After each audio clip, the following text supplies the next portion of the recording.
Bonsoir, ravi de vous retrouver pour une nouvelle thématique de votre émission transfrontalière. Vous l'avez sûrement suivi, les agriculteurs français et suisses ont fait part de leur colère ces dernières semaines. Revenus insuffisants, pression internationale, produits phytosanitaires. Quels sont les leviers pour soutenir ceux qui nous nourrissent? Transition écologique et agriculture sont-ils compatibles?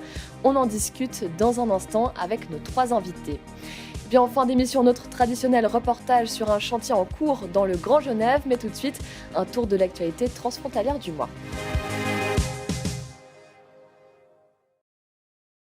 On en sait davantage sur le futur collisionneur à particules du CERN.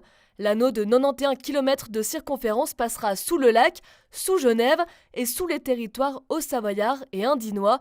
L'anneau sera situé à 200 mètres sous terre. Le rapport intermédiaire sur la faisabilité de l'accélérateur a été rendu début février. Le tracé a ainsi été confirmé. L'objectif de l'accélérateur est de préciser l'origine de notre univers, une technologie 8 à 10 fois plus puissante que l'actuelle. Le projet est estimé à 15 milliards de francs et pourrait émerger à l'horizon 2045. Il soulève toutefois des oppositions de la part des associations environnementales. Le projet estimé à 15 milliards de francs pourrait émerger à l'horizon 2045.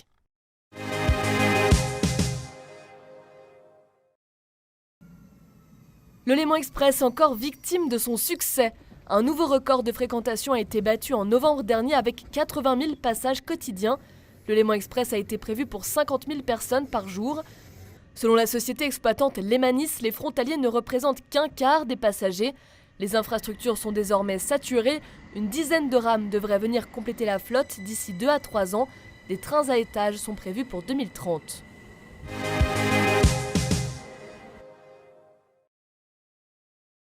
Un nouvel appel à projet pour la culture est lancé dans le Grand Genève.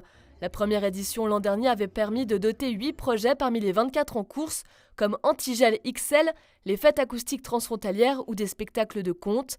120 000 francs ont ainsi permis de financer ces projets dans le cadre d'un fonds inédit. Un nouvel appel à projet sera lancé le 12 mars. Le plaisir d'accueillir en plateau 3 invités pour parler de ces enjeux agricoles. Lucille Barras, agricultrice à Douvaine, Aurélie Charillon en charge des enjeux agricoles pour le Genevois français et François Hérard, directeur d'AgriGenève. Bonsoir à tous les trois. Bonsoir. Bonsoir. Il y a 2 ans, Lucille Barras, vous receviez l'un des prix pour la transition écologique, l'agriculture en transition pour le Grand Genève. Vous aviez reçu 7 500 €. Qu'est-ce qui s'est passé depuis pour vous ? Ma ferme a évolué. De mon côté, l'introduction sur ma ferme de la culture du petit épeautre qui est très tolérant à la sécheresse. Et donc, avec l'achat d'un décortiqueur pour pouvoir le transformer et d'un trieur. Parce qu'on l'explique, Lucille, vous faites pousser votre blé, vous le transformez en farine et vous en faites du pain. Vous avez vraiment une agriculture de A à Z. Voilà, tout à fait. Sur mon exploitation, comme j'ai très peu d'hectares, en fait, le but c'était de pouvoir valoriser un maximum la production de mon exploitation. Aurélie Charillon, un nouveau prix pour l'agriculture en transition dans le Grand Genève est lancé. Il y a un appel à candidature. Qu'est-ce que vous attendez des projets qui vont venir vers vous ? Alors déjà, je vous souhaitais dire que c'était important de continuer à lancer ce prix-là parce qu'il a besoin d'être connu, il a besoin d'être enrichi, il a besoin que le bouche à oreille fonctionne. Donc par rapport à cette édition-là, on attend évidemment encore plus d'innovation.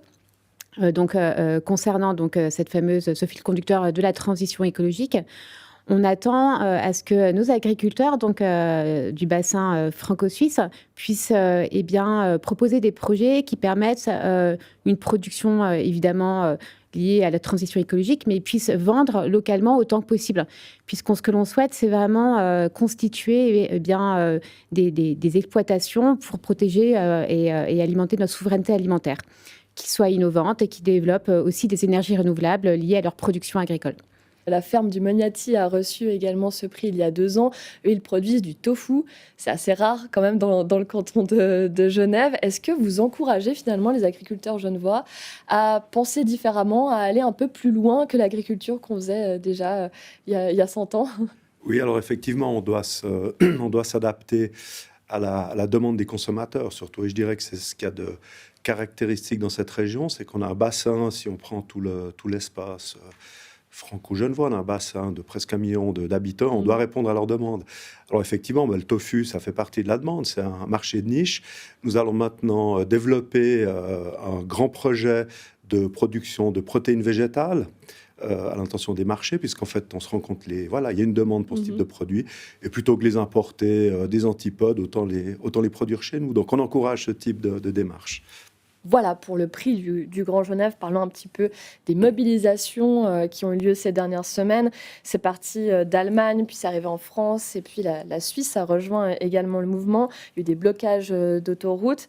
Ces deux pays quand même qui ont des systèmes très différents, la France et la Suisse, notamment sur l'agriculture. Est-ce qu'il peut y avoir quand même des convergences entre les demandes suisses et françaises, François Érard et Aurélie Charillon? Alors oui, la convergence, je crois, c'est les revendications paysannes. C'est effectivement un besoin de reconnaissance de cette agriculture qui produit des biens alimentaires.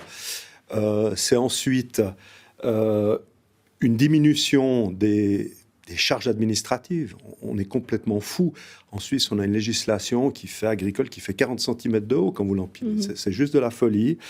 Et puis, on a bien sûr une question sur des questions sur la clarté des prix, puisqu'en fait, les revenus de l'agriculture ne sont pas toujours très, très satisfaisants, loin s'en faut. Et on a en face de nous des grands metteurs en marché qui prennent beaucoup de marge sur ces produits. On doit maintenant s'interroger pour savoir comment réussir à revaloriser les prix payés aux paysans. C'est pas normal, un paysan, c'est peut-être le métier le plus important du monde, et puis il gagne plus sa vie. Il y a un problème. Aurélie Charillon?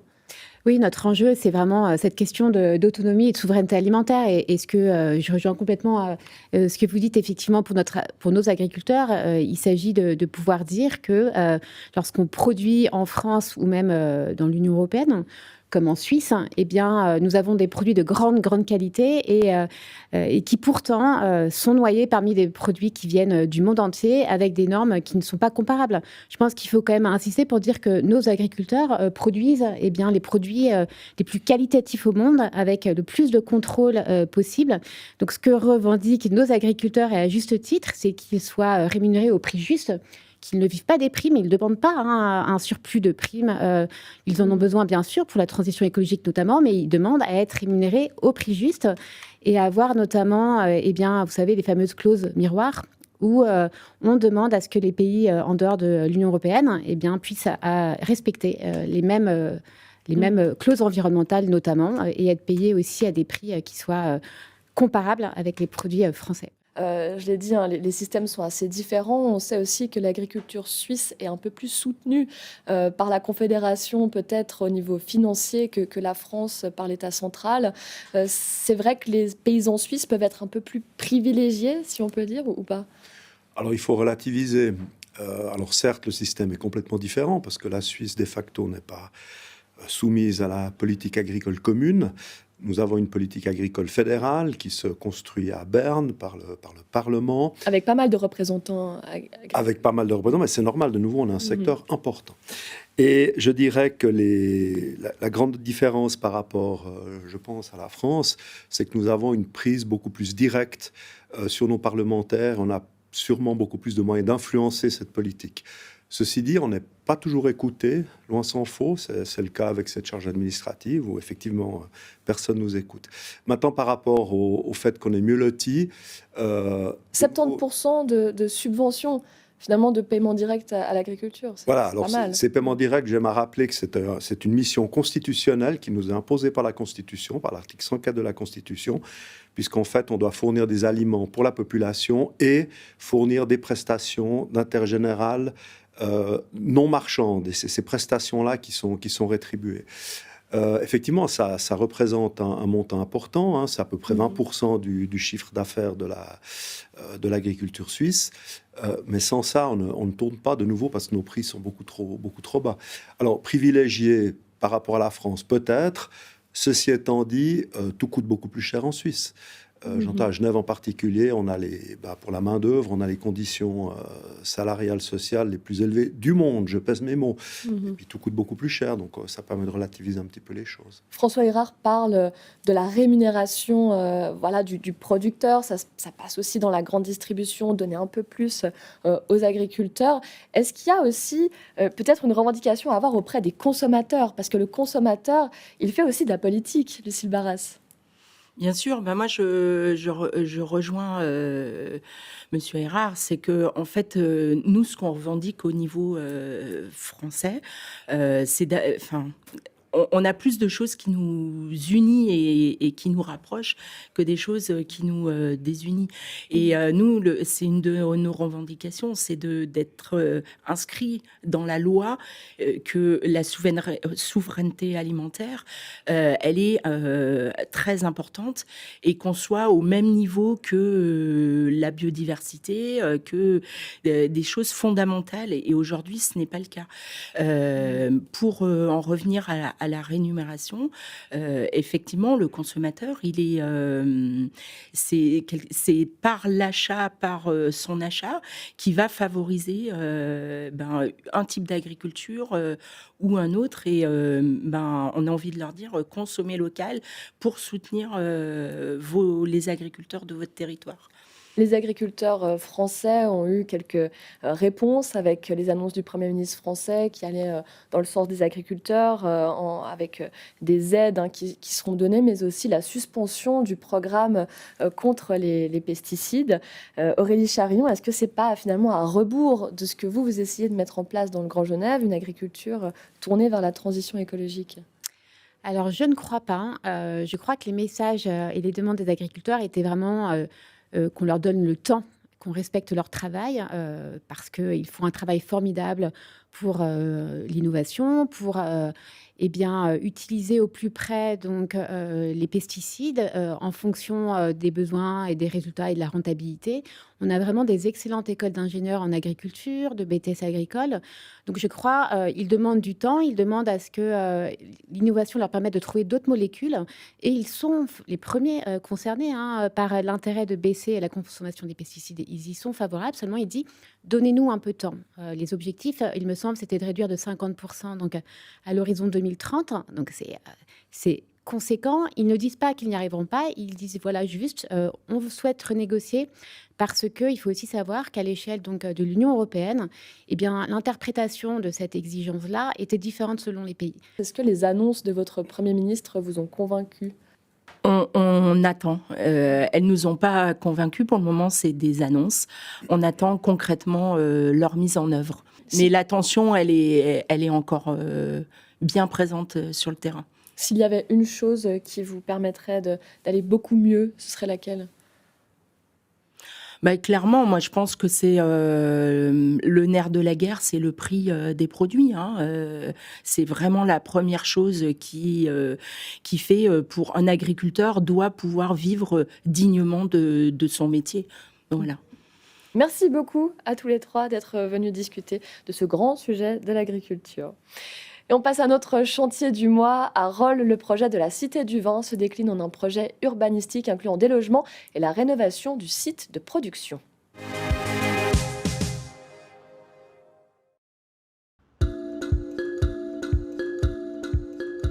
Alors ici on se trouve à la commune de Rolle, sur le territoire de la commune de Rolle. Ça concerne le site qu'on appelait avant Gare Nord-Schenk, mais qui va s'appeler la Cité du Vin. Où va voir se développer les nouveaux sites de production de l'entreprise Schenk, qu'on voit derrière moi, et plus au sud, en direction de la gare, un quartier immobilier qui va accueillir environ 600 habitants et quelques emplois.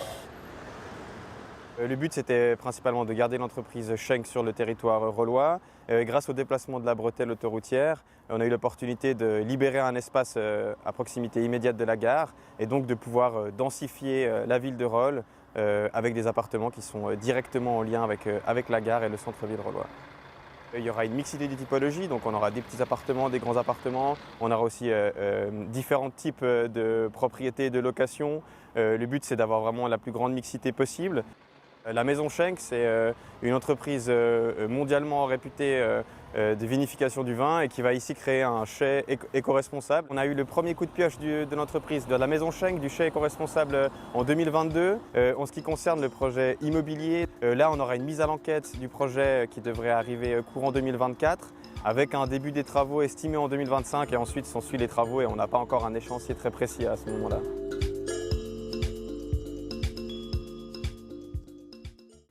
C'est la fin de cette émission. Merci de nous avoir suivis. On se donne rendez-vous le mois prochain pour une nouvelle thématique de votre émission. À très vite.